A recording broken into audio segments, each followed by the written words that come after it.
Before I start on my topic, I just want to say that this panel is actually a microcosm of the people that advocate for you in Washington, D.C. AUSA, AFA, AUSN, and NMFA are part of a group of 33 like-minded organizations that are called the Military Coalition. And they band together and advocate on the Hill for military-related issues. Individually, some of them are not very big, but together, the 33 organizations include 5 million members. Oh, there we go. And on Capitol Hill, numbers like that count. So this is what you're seeing here. It's a joint effort, and we work together for all of you. Now, just a little bit about AUSA. Now, I know that all of you are members of AUSA, and so you know this by heart, but just in case, AUSA has a diverse constituency. We have active duty, we have guard, we have reserve, we have retirees, we have officers, enlisted, warrant officers, we have survivors of military members. We have DA civilians, and we have non-federal civilians who are just interested in military issues.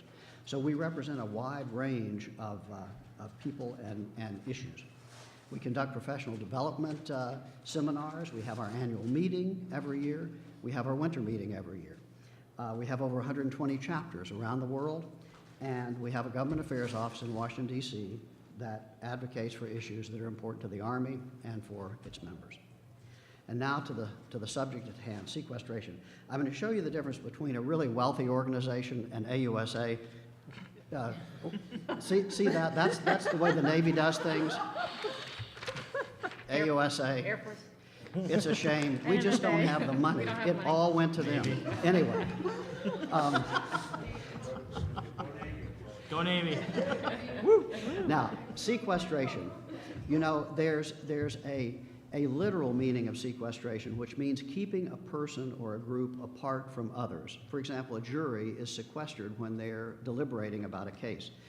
There's also the literal meaning, keeping property apart until a determination of ownership is made. But of course, in Congress, they've morphed this into keeping money apart from those who would like to spend it. And so, in Congress, it's actually called a policy that automatically reduces the amount of money that can be spent by departments of the federal government and agencies if Congress fails to produce a deficit-reducing budget. And as General Swan said, it's an enormous problem. General Sullivan's definition, AUSA's president, by the way, General Gordon Sullivan, his definition of sequestration is the root cause of America's declining military strength and national security posture. He and AUSA believe that many of the other budget, force structure, readiness, modernization, and some compensation issues facing the Army and our armed forces are complicated by the fact that Congress has abrogated their responsibility to properly budget. We believe the general public is unaware that sequestration has impacted our national defense much more severely than any other aspect of American life. And how on earth did this come about? Well, General Swan gave you a little bit of a primer on that, and as General Sullivan said, you can't say it too many times, so I'm going to reiterate a little bit about this. It all goes back to the Budget Control Act of 2011. The Budget Control Act told Congress to create a super committee, as General Swan mentioned, that would make a plan that would reduce the deficit by the year 2021. It failed. It did not succeed in doing that, and it was not supposed to fail because if it did, this horrible thing called sequestration would trigger. And it was so horrible that it would force an agreement, everybody thought. Well, they thought wrong. And what is so bad about sequestration? Well, as we said, 50% of the cuts mandated by sequestration come from defense-related agencies and programs. But there's only 17% of the federal budget that is devoted to defense programs. So therefore, sequestration is skewed against defense programs from the start, with a disproportionate sequestration cut coming from America's military and therefore threatening our national security.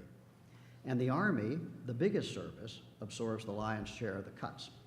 And what Congress is doing is avoiding making their constitutionally required budget decisions based on strategy, which is the way they should be doing it. They're basing it on politics. And the lack of bipartisanship that we have now on Capitol Hill has gotten in the way of compromise, which is the way our government's supposed to work. So sequestration has lowered the ability of our joint force and our Army particularly to support even one, let alone two, sustained major combat operations. And I'm now going to go through just some of the effects that are being caused by this sequestration. Readiness has taken a hit.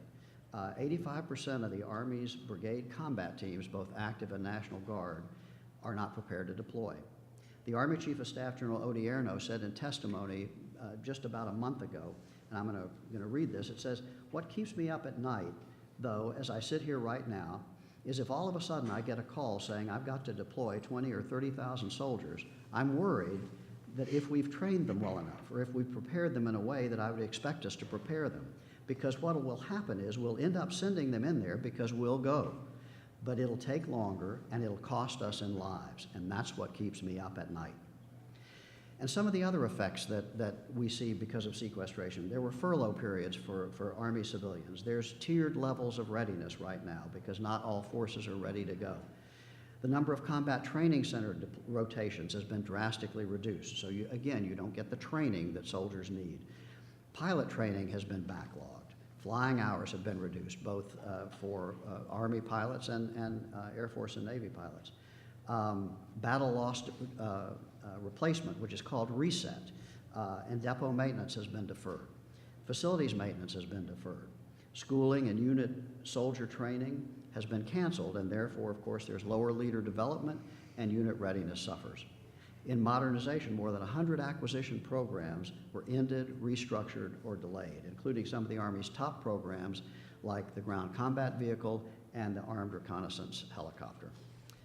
And in strength. Now, in strength means the number of soldiers that can be on active duty at any given time. Because of sequestration, the current active component number of 523,000 is going to go down to 490,000. The National Guard numbers, which are currently 355,300, is going to go down to 335,000. The USAR number, which is 196,700, will go to 195,000. And if sequestration continues on beyond 2016, the active component number can go as low as 420,000. The National Guard number, 315,000. The USAR number, 185,000. Enormous cuts. And force structure. The number of active Army brigade combat teams is going from 45 to 33. And if sequestration continues, it'll go down to 28 and possibly 24 brigade combat teams. It sounds awful, and it is. Now, Congress, about 4 months ago, helped the Army temporarily and the other services temporarily by changing the sequestration sequence. And for the year 2015 and the year 2016, there is some relief. But if at the end of 2015 and into 2016, full sequestration kicks back in, then it all starts back up again, and even worse than it was before. Even the President's current budget for this year demonstrates the negative effects of sequestration. It puts Army in strength on a glide path, as we've seen, to the smallest force since World War II. It terminates, as we said, the Ground Combat Vehicle program and the Armed Reconnaissance Helicopter program.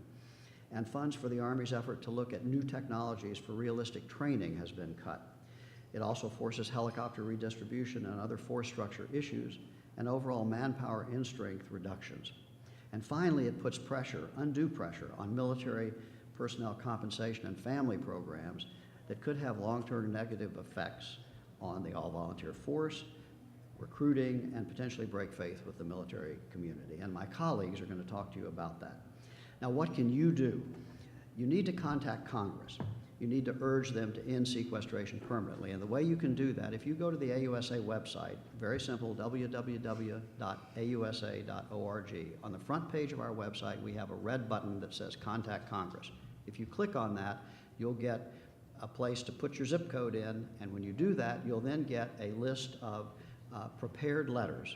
One of them says, end sequestration permanently. If you click on that, based on your zip code, that letter will go to your congressman, your congressperson, and your 2 senators, based on your zip code. And there's a possibility if what we say is not strong enough or passionate enough, you can add to the letter. If you have another subject that you want to discuss in addition to that, you can send a separate letter using that website. So it's a very effective tool that allows the grassroots, you all, to let your members of Congress know what you want done. And with that, oh, you do not have to be a member to use our website. Absolutely not. And you can use those prepared letters, and all of your friends, family, anyone who's got access to a computer can do that. It's not linked to AUSA membership. Although, of course, we'd like you to be a member, right, sir? Of course. So with that, I'm going to stop and let Anthony give his A-list presentation.